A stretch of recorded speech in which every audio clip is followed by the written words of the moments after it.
வணக்கம். இது உங்கள் தெலுங்கு யூடியூப் சேனல்.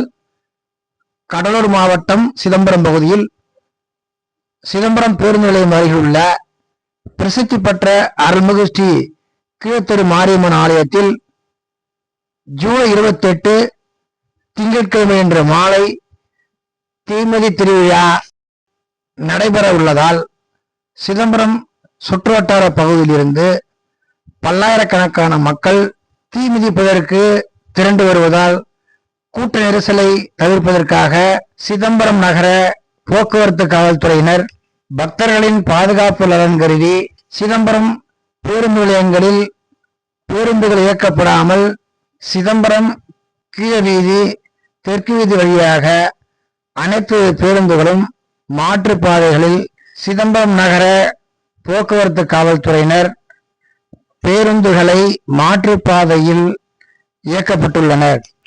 மேலும் எங்கள் வீடியோ தொடர்ச்சியா பாருங்க, சப்ஸ்கிரைப் பண்ணுங்க, லைக் பண்ணுங்க, ஷேர் பண்ணுங்க, கமெண்ட் பண்ணுங்க, மறக்காம பெல் பட்டனை கிளிக் பண்ணுங்க.